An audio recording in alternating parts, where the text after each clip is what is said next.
같이 나눌 말씀은 창세기 17장 15절부터 16절까지의 말씀입니다. 우리 다 같이 짧으니까 다 같이 한 목소리로 읽겠습니다. 하나님이 또 아브라함에게 이르시되 내 아내 사레는 이름을 사레라 하지 말고 사라라 하라. 내가 그에게 복을 주어 그가 내게 아들을 낳아주게 하며 내가 그에게 복을 주어 그를 여러 민족의 어머니가 되게 하리니 민족의 여러 왕이 그에게서 나리라. 아멘. 하나님의 평안이 여러분 심령 가운데 함께 하시기를 예수 그리스도 이름으로 축복합니다. 오늘은 믿음의 선배들 두 번째 시간으로 사라에 대해서 같이 말씀을 나누려고 합니다. 첫 시간은 아브람 남자에 대해서 나눴죠. 근데 성경에는 남자들만 훌륭하지 않고요, 훌륭한 여자분들도 굉장히 많습니다. 그래서 두 번째 시간으로 훌륭한 여자분 한 분을 선택해 봤는데 사라를 선택했습니다. 아시다시피 사라는 아브라함의 아내였죠. 근데 원래 사라의 이름은 사라가 아니었고요, 사라의 이름은 원래 사레였습니다.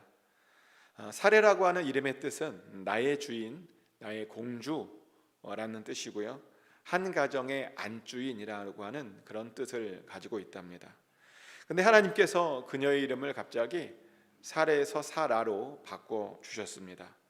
이 사라의 이름의 뜻은 뭐냐면 여러 민족의 어머니라고 하는 그런 뜻이랍니다. 그런데 어떤 학자들이 말하기를 이 여러 민족의 어머니라는 뜻이요, 왕비라는 뜻을 가지고 있대요. 그러니까 한 가정의 안주인에서요, 지금 열방의 어머니 왕비로 지금 하나님께서 이름을 바꿔주신 것입니다. 사라의 마음이 어떠했을까요? 한 가정만 책임지는 줄 주면 되는 줄 알았는데 갑자기 여러 민족의 어머니가 되고 왕비가 되는 거잖아요. 어떤 마음이 들었을까요? 정말 그는 자신이 왕비가 될 수 있다라고 생각했을까요? 고대 사회에서는 이름이 굉장히 중요합니다. 이름은요, 그 사람의 아이덴티티를 나타내죠. 정체성을 나타내는데 처음에는 안 믿었을런지도 모릅니다. 근데 자꾸만 사라라고 부르니까 어느 순간부터 믿어졌겠죠. 어색했지만 결국엔 나중에 내가 열국의 어머니가 될 것이다 라고 믿었을 것 같습니다. 근데 문제는 다른 사람들이 그렇게 생각했냐는 겁니다. 내가 아무리 그렇게 생각해도 다른 사람들이 또 그렇게 안 생각해주면 소용없잖아요. 내가 아무리 잘났어도 다른 사람들이 그 잘남을 인정해 줘야 되는 겁니다. 그런데 다른 사람들은 어떻게 생각했을 거냐는 겁니다. 아마 다른 사람들은 그렇게 생각하지 않았을 겁니다. 왜냐하면 사라에게는 아들이 없거든요. 아들도 없는데 열국의 어머니가 어떻게 됩니까? 실제로 사라는요, 언제쯤 아들을 낳냐면 90세가 되도록 자식이 없다가 90세가 되어서야 기적적으로 아들 한 명을 보았을 뿐입니다. 하지만 그런 다른 사람들의 생각에도 불구하고요, 사라는 자신을 왕비라고 생각할 수도 있습니다. 왜냐하면 사라가 정말 그 믿음대로 된 거거든요. 사라의 믿음대로 지금 아들을 낳은 것입니다. 근데 어떻게 사라는 그렇게 믿음대로 아들을 낳을 수 있었던 것일까? 그래서 지금부터 우리는 그것을 나누려고 하는데, 찾아보니까 사라에게 배울 점이 굉장히 많더라고요. 어떤 관점에서 보면 아브라함보다도 더 많은 것 같아요. 우리가 흔히 이런 이야기를 합니다. 어떤 가정이 성공하려면 남편도 잘해야 되지만 아내의 역할도 정말 중요하다. 그런 말 많이 들어보셨죠? 목사님들에게 내려오는 흔히 그런 얘기가 있는데요, 성도님들이 이런 말을 많이 하세요. 목회의 목사가 아니라 사모의 역할이 90%다. 동의하십니까? 목회를 하는데 목사의 능력보다 사모의 능력이 중요하답니다. 얼마나 중요하냐면 그 비중이 90%나 된답니다. 아무리 목사가 형편없어도요, 사모가 좋으면 목회를 잘한대요. 근데 저를 봐도 그런 것 같고 주변의 목사들을 봐도 그런 것 같은데, 제가 지금까지 잘 해올 수 있었던 거에는 아내의 역할이 크지 않았을까. 아내가 이해해주고 도와주지 않았다면 이렇게 사역을 못했을 겁니다. 근데 어떤 목사님들은 이런 분도 계시더라고요. 정말 설교를 탁월하게 하고 성경에 대해서 너무 잘하는데 이상하게 목회가 잘 안 돼요. 그래서 왜 그런가 봤더니 사모가 계속 교회 안에서 문제를 일으키는 겁니다.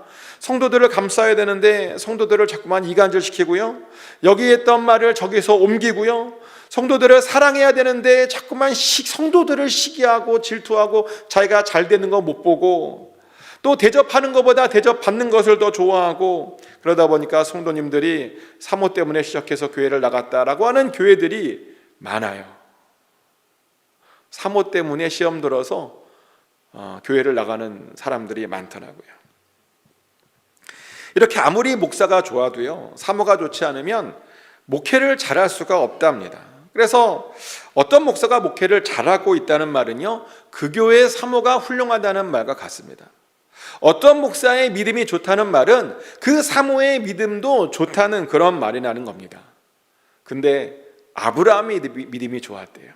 그 말은 사라의 믿음도 그만큼 좋았다는 것입니다. 아브라함이 그렇게 믿음의 조상이 되기까지 사라가 아주 큰 역할을 했다는 것이죠. 갑자기 궁금해지죠? 사라가 어떤 역할을 했을까? 우선 첫 번째로 사라는 어떤 걸 했냐면요, 남편을 끝까지 잘 믿어 주었답니다. 혹시 이런 상상해 보신 적 있으십니까? 아브라함이 어느 날 갑자기 사라에게 하란을 떠나자는 거예요. 짐을 싸면서 사라에게 그러는 거예요. 우리 떠나야 된다고. 그랬더니 사라가 물어보겠죠? 어디로 가는 거냐고. 그랬더니 아브라함이 아마 이렇게 대답했을 겁니다. 잘 모르겠는데 하나님께서 떠나라고 일단 했어. 떠나야 돼 우리는. 자, 그 말을 듣고 사라는 어떻게 반응했을까요? 다시 생각해보자 그러지 않았을까요? 아니면 지금 제정신이냐고 쌍욕을 하지 않았을까? 근데 학자들이 말하기를 그렇게 하지 않았답니다. 왜냐하면 사라는요, 아브라함을 절대적으로 믿었기 때문입니다. 심지어 사라는요, 아브라함을 주라고 부르며 순종했답니다. 베드로전서 3장 6절 말씀이죠.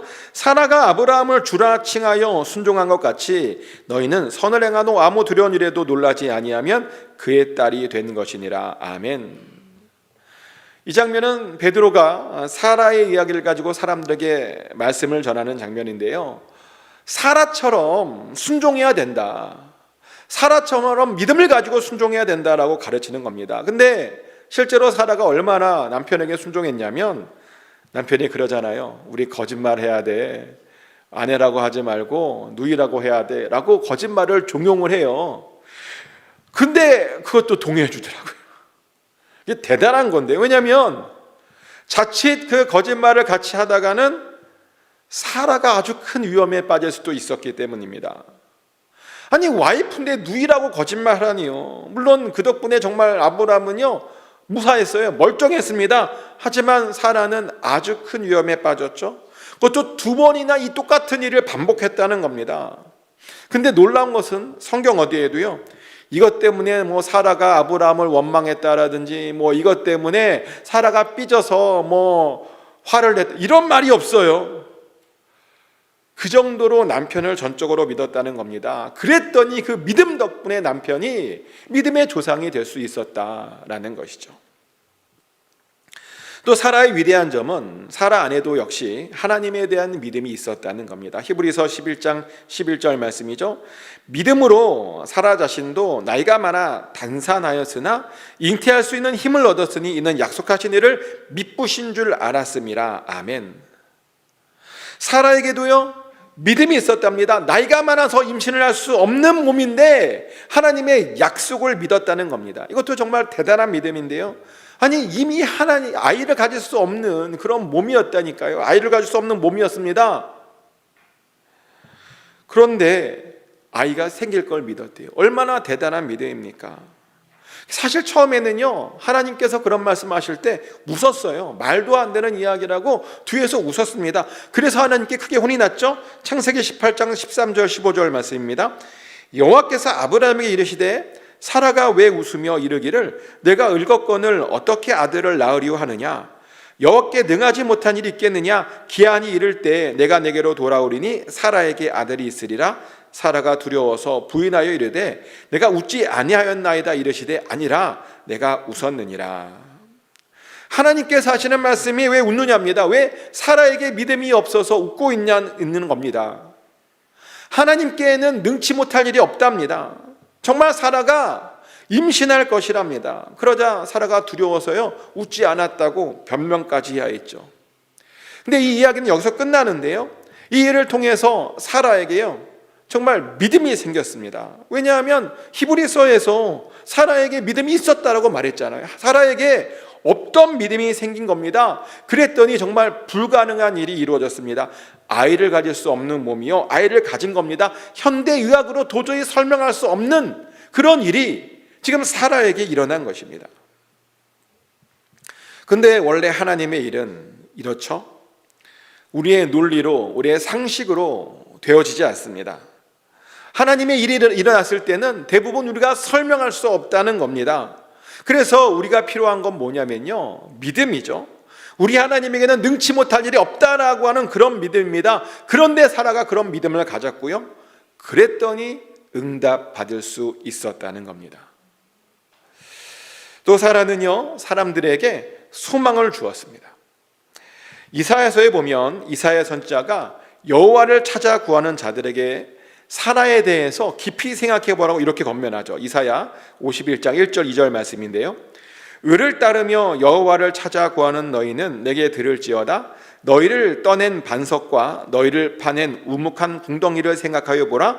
너희의 조상 아브라함과 너희를 낳은 사라를 생각하여 보라. 아브라함이 혼자 있을 때 내가 그를 부르고 그에게 복을 주어 창성하게 하였느니라. 아멘. 지금 이사야가 말하기를 아브라함과 사라를 생각해 보래요. 근데 그렇게 말한 이유는 뭐냐면 지금 그들의 상황과 아브라함과 사라의 상황이 지금 비슷하기 때문이라는 것이죠. 이사야는요, 이스라엘이 바벨론 포로로 끌려갈 것을 알고 있었습니다. 그리고 끌려가서 70년 동안 유배 생활을 하다가 70년 후에 그 다시 예루살렘으로 돌아올 줄, 고향으로 돌아올 줄을 하나님께서 알려주셔서 알고 있었습니다. 그런데요, 70년 만에 고향으로 돌아간다. 이게 쉬운 일이 아니에요. 굉장히 어려운 일입니다. 왜냐하면요, 지금 그들이 유배로 갔지만 그곳은요, 지금 당대의 최첨단의 도시였습니다. 가장 선진국의 도시였고요, 그리고 그들이 다시 돌아가야 할 예루살렘은요, 70년 전에 망해서 황무지가 돼서 아무도 살지 않는 그런 아무것도 없는 땅이었기 때문입니다. 70년 동안에요, 예루살렘은 그렇게 황무지로 있었다는 겁니다. 이렇게 상상하시면 됩니다. 상상입니다. 1950년도에 한국에 전쟁이 일어났죠. 근데 전쟁이 일어난 다음에 다시 아무것도 재건축되지 않고 그냥 황폐된 상태로 버려진 땅으로 그냥 있는 겁니다. 그리고 우리는 미국에서 잘 살고 있는데 어느 날 하나님께서 70년 만에 야, 황무지로 간 한국에 다시 가야 되지 않겠냐, 너희가 미국에서 살지 말고 이제는 거기 아무것도 없지만 가라 라고 하나님께서 명령하시는 겁니다. 가면 아무것도 없는데요, 먹고 살 수 있는 아무것도 없는데 하나님께서 가라고 하면 가시겠습니까? 그러다 보니 보통 믿음을 갖고 있는 사람들은 예루살렘으로 돌아오는 것이 쉽지 않았습니다. 그 믿음이 안 생기다 보니 가서 어떻게 먹고 삽니까? 그렇게 쉽게 올 수 없는 것이었습니다. 그런데 그런 그들에게 지금 이사야가 뭐라고 말하냐면 아브라함과 사라를 생각해 보라는 겁니다.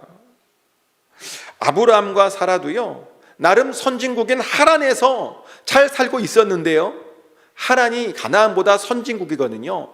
하란에서 잘 살고 있었는데 하나님의 부름을 따라 그냥 가나안 땅에 온 겁니다. 그런데요, 하나님께 순종했더니 성공했잖아요. 하나님께서 복을 주셔서 창성하게 만드셨다는 겁니다. 그러니 그들도 할 수 있다라고 지금 이사야가 사람들에게 권면한 겁니다. 그리고 다행히도 많은 사람들이 감동을 받았고요, 정말 많은 사람들이 아브라함과 사라를 생각했고요, 약속만 믿고 정말 아무것도 없는 황무지 예루살렘에 다 왔습니다. 아브라함과 사라처럼 복을 받을 것을 기대하고 왔습니다. 그리고 정말 복을 받았고요, 돌아와서 그 황무지를 사람이 사는 곳으로 바꿨습니다. 무너진 성벽을 재건했고 무너진 성전을 재건했습니다. 그리고 그 덕분에 이스라엘은요, 끝까지 자기들의 정체성을 잘 지킬 수 있었고 그 일로 인해 그들을 통해서 예수 그리스도가 다시 태어날 수 있었다는 겁니다. 그래서요, 사실 우리들도 하나님의 부르심 앞에, 또 하나님의 명령 앞에 두려워할 필요가 없죠. 우리도 사실 아브라함과 사라를 생각하면 됩니다. 아브라함과 사라를 황무지로 부르셔서 복을 주시고 창대하셨던 그 하나님을 생각하고, 그 하나님께서 여전히 우리 가운데 함께 계시고 살아계신다라고 하는 것을 믿고 하나님의 부르심을 따라 순종하면 되는 겁니다. 그러면 우리가 있는 곳이 황무지일지라도, 우리가 가야 하는 곳이 황무지일지라도 우리는 사실 전혀 걱정할 필요가 없죠. 저는 그렇게 살았던 것 같아요. 하나님의 부르심이 있으면 아무리 어려운 것도 그 부르심만 믿고 간 것 같습니다. 그것이 얼마나 어려운 것인지 보지 않았습니다. 그것이 얼마나 힘든 것인지 보지 않았습니다. 오직 하나님의 부르심만 봤다는 겁니다. 왜냐하면 하나님의 분명한 부르심이 있으면요, 하나님께서 반드시 복을 주시니까요. 부르심을 따라 순종하면 복을 받는다는 겁니다. 부르심을 따라 순종하면 하나님께서 반드시 창대하게 하신다는 겁니다. 이곳 산호세 올 때도 그런 것 같아요. 이곳 산호세 올 때 제가 아무에게도 산호세가 어떤지 물어보질 않았어요. 거기에 삶이 어떤지, 뭘 하면 좋은지 물어보질 않았어요. 왜냐하면 하나님께서 불러주신 곳이잖아요. 하나님께서 가라고 명령하신 곳입니다. 그래서 그냥 아무것도 걱정하지 않고 믿음을 가지고 왔습니다. 근데 와서 보니까 몇몇 목사님들이 이런 이야기를 해주시는 거예요. 산호세가 목회자가 살기에 얼마나 힘든 곳인지 아냐고. 평신도들은 살만하대요. 근데 목사들은 살기가 힘들대요. 물가가 워낙 높다 보니 목회자의 월급으로는 살 수 없는 곳이 산호세인데 어떻게 겁도 없이 왔냐고 다른 목사님들이 그러는 거예요. 하지만 걱정하지 않아요. 왜냐하면 하나님께서 오라 그러셨다니까요. 하나님께서 오라 그러셨으니 하나님께서 반드시 복을 주실 것입니다. 아멘. 그런데요, 같은 이유로 여러분들도 사실은 여러분의 삶에 대해서 걱정할 필요가 없습니다. 왜냐하면 하나님께서요, 저만 이곳으로 부르신 것이 아니라 여러분들도 사실은 하나님께서 부르셔서 온 겁니다. 여러분들이 깨닫지 못해서 그렇지, 여러분이 살고 있는 이유가 뭐냐면 하나님께서 여러분들을 이곳으로 부르셨기 때문에 지금 여러분들이 살고 있는 겁니다. 그 말은 여러분 안에도 순종의 믿음이 있다면 아브라함과 사라에게 하셨던 것처럼 하나님께서는 여러분들에게도 복을 주실 것이라는 겁니다. 여러분 삶 가운데도 하나님께서 창대하게 해 주실 것이라는 겁니다. 그리고 그것을 기대하시고 우리가 사라를 통해서 그것을 배워야 됩니다. 소망을 가지고 사라를 통해서 그것을 배워야 된다는 겁니다.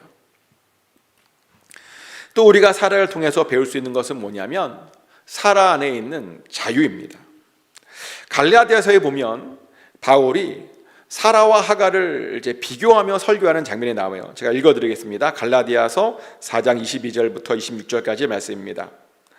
기록된 바 아브라함에게 두 아들이 있으니 하나는 여종에게서 하나는 자유 있는 여자에게서 낳다 하였으며 여종에게서는 육체를 따라 낳고 자유 있는 여자에게는 약속으로 말미암았느니라. 이것은 비유니 이 여자들은 두 언약이라 하나는 신의 산으로부터 종을 낳은 자니 곧 하갈이라. 이 하갈은 아라비아에 있는 신의 산으로서 지금 있는 예루살렘과 같은 곳이니 그가 그 자녀들과 더불어 종노릇하고 오직 위에 있는 예루살렘은 자유자니 곧 우리 어머니라. 아멘. 이 장면은 어떤 장면이냐면 이제 바울이 율법에 빠진 갈라디아 교인들을 향해서 이제 사라에 대해서 설교를 하는 장면입니다. 아브라함에게는 두 명의 아들이 있었죠. 하나는 여종인 하갈에게서 난 이스마엘이 있었고요. 또 하나는 자유인인 사라에게서 난 이삭이 있었답니다.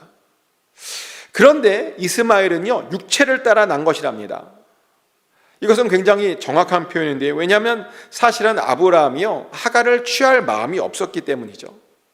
하지만 나이가 들면서 믿음이 약해졌습니다. 나이가 들어도 아들이 없다 보니요, 믿음이 약해졌고요, 육체가 그 영을 대신한 겁니다. 그러다 보니 하갈을 통해서 아들을 보게 되죠. 때문에 이스마엘은 하나님의 약속과는 전혀 관계가 없는 그런 아들이었습니다. 하지만 이삭은 하나님의 약속을 따라 난 아들이랍니다. 오래전부터 하나님께서 약속하신 바로 그 아들, 그 약속의 아들이라는 것입니다. 그런데 이것이 비유인데 아브라함에게 두 아들이 있는 것처럼 하나님께서 이스라엘에게 두 언약을 주셨답니다. 하나는 신의 산에서 주셨고 또 하나는 예루살렘에 주셨는데요. 그런데 시내산에서 받은 것은 여종이 낳은 이스마엘과 같답니다. 그리고 예루살렘에서 받은 것은 자유인인 사라가 낳은 이삭과 같답니다. 그러면 예수님에 의해서 선포된, 그 예루살렘에서 선포된 우리가 그 새로운 언약을 우리가 받아들여야 된다는 겁니다. 예수님께서 새 언약을 선포하셨잖아요. 시내산 언약이 아니라 예수님께서 예루살렘에서 새 언약을 선포하셨는데 우리가 그 새 언약을 받아들여야 되는 겁니다. 그것이 바로 약속이라는 겁니다. 근데 여기에서 키포인트는 뭐냐면 사라가 대표하고 있는 것입니다. 사라는 약속을 따라 하나님께 은혜를 받은 자로 자유인을 대표하고 있습니다. 우리가 어떻게 자유롭게 되는지를 보여주고 있는 사람이라는 겁니다. 맞습니다. 우리도 사라처럼요, 하나님께서 우리에게 약속하신 그 약속이 우리를 자유롭게 하는 겁니다. 하나님께서 우리에게 주신 은혜가요, 우리를 자유롭게 하는 겁니다. 그런데요, 우리 안에 약속이 사라지면 우리는 종이 되죠. 우리 안에 은혜가 사라지면 우리는 종이 되는 겁니다. 그래서 죄의 종이 되고요, 세상의 종이 됩니다. 미신의 종이 되고 운명론의 종이 됩니다. 그래서 귀신을 무서워하게 되고 저주를 무서워하게 됩니다. 징크스를 신경 쓰면서 오늘의 운세나 찾아보는 그런 비루한 인생이 되는 겁니다. 세상 사람들이 그래요. 세상 사람들을 가만히 보면요, 신문에서 제일 먼저 보는 것이 어딘지 아세요? 오늘의 운세를 제일 먼저 본대요. 네이버에서 제일 먼저 확인하는 것이 오늘의 운세래요. 그래서 오늘의 운세가 좋다 그러면 좋아하고, 오늘의 운세가 나쁘다 그러면 두려워한답니다. 그렇게 세상의 어떤 것을 무서워하며 세상의 종으로 살아간다는 겁니다. 세상의 어떤 것에 묶여 있다는 겁니다. 그런데요, 하나님의 약속을 받은 우리들은 그렇게 살지 않습니다. 왜냐하면 하나님의 약속이 우리들을 자유롭게 만들어주기 때문입니다. 하나님의 은혜가 우리를 자유롭게 만들어주기 때문입니다. 그렇기 때문에 그 어떤 것도 우리를 묶을 수 없죠. 근데 바로 그것이 사라가 우리에게 보여준 바로 자유함입니다. 약속이 있는 자는, 하나님께 은혜 받은 자는 자유인이 된다라고 하는 것이요, 바로 사라가 우리에게 보여준 그 자유함이라는 것입니다. 또 우리는요, 사라를 통해 진정한 아름다움이 무엇인지도 알게 되죠. 아브라함과 사라는요, 가나안 땅에 정착한 다음에 정말 아쉽게도 2번이나 기근을 경험하게 되죠. 그래서 그 약속을 떠나서 한 번은 애굽으로 내려갔고요, 또 한 번은 그랄로 가야 했습니다. 그리고 2번 다 아브라함은 사라를 자신의 아내가 아니라 누이라고 소개를 했죠. 근데 그렇게 했던 이유가 있었는데요, 뭐냐면 사라는요, 나이가 많았음에도 불구하고 누가 봐도 아름다웠기 때문이죠. 창세기 12장 14절 15절 말씀입니다.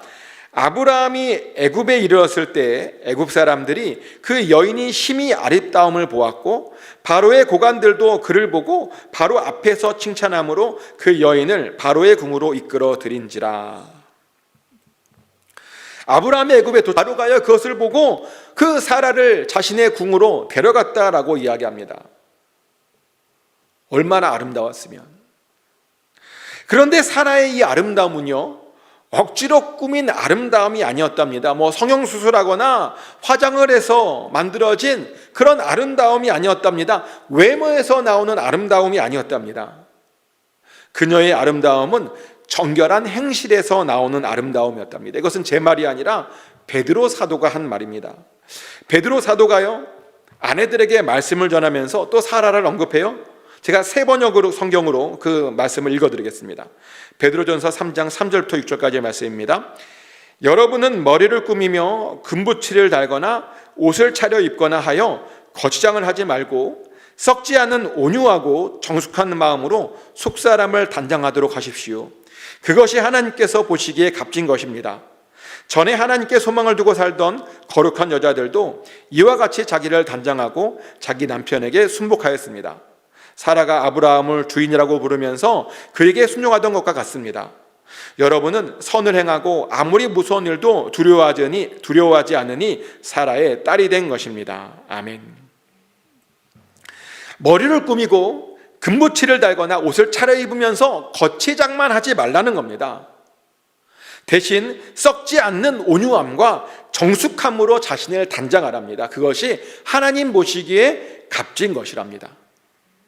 그러면 말하기를 전에 하나님께 소망을 두고 살던 거룩한 여자들도 그랬는데요, 그리고 바로 그런 여자 중에 누가 있었냐면 사라가 바로 그런 여자였답니다. 즉 사라는요, 거치장하는 사람이 아니라 마음의 온유함과 정숙함을 가짐으로 그것 때문에 아름답게 된 그런 여자라는 것입니다. 이렇게 사라는 우리가 무엇을 통해 아름답게 될 수 있는지 본을 보여주는 여자였습니다. 근데 정말 그래요. 진정한 아름다움은 내면에서부터 나오는 겁니다. 특히 나이가 들면 들수록 우리의 얼굴에는요, 내면의 얼굴이 나와요. 지금은 이렇게 있지만 나이가 들면 들수록 우리 내면의 얼굴이 있는데 그 내면의 얼굴이 우리 얼굴에 나타나게 된다는 겁니다. 아무리 화장을 해도 결국에는 내 내면의 얼굴이 바깥으로 나오게 된다는 것이죠. 우리의 마음이 온유하면요, 내 얼굴도 결국 온유하게 됩니다. 우리의 마음이 정숙하면요, 내 얼굴도 결국 정숙하게 되는 겁니다. 실제로 젊어서는 별로였는데 나이가 들면서 점점 멋있어지고 아름다워지는 분들이 있어요. 보셨나요? 그런 분들. 젊을 때는 별로였어요. 근데 나이가 들면서 얼굴이 굉장히 아름답게 바뀌어 있는 사람들이 있습니다. 또 어떤 분들은요, 젊어서는 괜찮았어요. 그런데 나이가 들면서 점점 이상해지는 분들도 있더라고요. 그런데 우리는요, 나이가 들면 들수록 더 아름다워져야 됩니다. 나이가 들면 들수록 더 멋있어져야 된다는 겁니다. 근데 사라가 그랬다니까요. 사라가 점점 더 아름다워졌습니다. 근데 우리가요, 성령 충만하면 내면이 아름다워지더라고요. 왜냐하면 이런 온유함이나 정숙함이요, 보니까 성령의 열매더라고요. 갈라디아서 5장 22절부터 23절까지의 말씀입니다. 오직 성령의 열매는 사랑과 희락과 화평과 오래 참음과 자비와 양성과 충성과 온유와 절제니 이 같은 것을 금지할 법이 없느니라. 아멘. 우리가 성령 충만하면 이런 성령의 열매가 나타나는 거거든요. 그런데요, 성령 충만하게만 하면 우리 안에 사랑이 생긴다는 겁니다. 우리 안에 기쁨이 생긴다는 겁니다. 우리의 마음이 평안해지고요, 어떠한 어려움에도 견딜 수 있는 그런 인내가, 오래 참음이 생긴다는 겁니다. 성령 충만하면 어떤 사람들을 보면 도와주고 싶고 자꾸만 선을 행하고 싶어진답니다. 하나님께 충성하게 되고 어떠한 일이 있어도 화내지 않고 온유하게 되고요, 그렇게 하나님께 절제하며 충성을 다하게 된다는 겁니다. 그래서요, 성령 충만하면 우리 마음이 아름다워지고, 우리 마음이 아름다워지니 나이가 들면 들수록 점점 우리의 얼굴도 아름다워지게 된다는 겁니다. 그래서 사실은 아름다워지는 법 간단해요. 성형외과를 찾아갈 것이 아니라 성령 충만하면 되는 겁니다. 아멘? 아름다워지고 싶죠. 저도 그래요. 저도 좀 아름다워지고 싶어서 오늘 처음으로 비비크림을 발라봤어요. 어떻게 좀 달라졌나요? 근데 사실은 비비크림보다 성령 충만이 더 중요한 겁니다. 꼭 성령 충만해지시길 축복합니다. 바로 그것이 사라가 우리에게 보여준 아름다움이었습니다. 축복하는 것은 사라처럼 아름다워지시기를 축복합니다. 이제 말씀을 정리합니다. 사라는요, 남편을 믿어주었어요. 남편이 뭘 해도 남편을 끝까지 믿어주었습니다. 또 사라도요, 결국에는 하나님을 향한 믿음이 생겼습니다. 또 사라는 사람들에게 소망을 주었습니다. 앞이 아무것도 안 보이는 곳에 가려고 하는 사람들에게 그가 가서 하나님께 복을 받음으로, 아, 이게 가면 복을 받을 수 있구나라고 하는 그런 소망을 보여주었습니다. 또 사라는 우리에게 우리가 어떻게 자유함을 얻는지를 보여주었습니다. 하나님의 약속을 받고 하나님의 은혜 아래 있었더니 자유함을 얻을 수 있었다는 겁니다. 또 사라는요, 우리에게 진정한 아름다움이 무엇인지를 보여주었습니다. 진정한 아름다움은요, 성령 충만하여서 그 내면이 아름다울 때 우리 얼굴에 드러나는 것이 바로 진정한 아름다움이었습니다. 사라가 이것을 우리에게 가르쳐주고 있습니다. 사라가 가르쳐준 것들을 잘 가슴에 새기시고 여러분들도 사라처럼 이렇게 쓰임받기를 축복합니다. 그래서 여러분들 주변의 후배들과 여러분의 자손들이 여러분들을 닮아 사라처럼 그렇게 하나님께 인정받게 되기를 예수 그리스도 이름으로 축복합니다. 기도하겠습니다. 하나님, 오늘 사라에 대해서 같이 말씀을 나누었습니다. 아브라함이 그렇게 하나님께 크게 쓰임받기까지 뒤에서 사라의 믿음과 헌신과 내조가 있었습니다.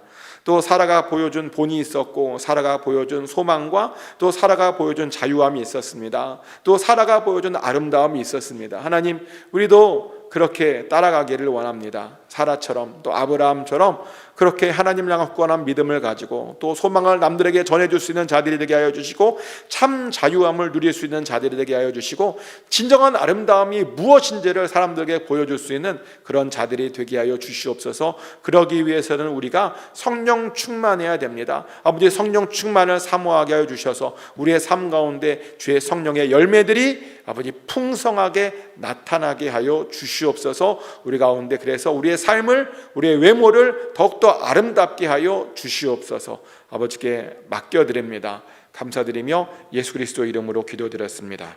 아멘.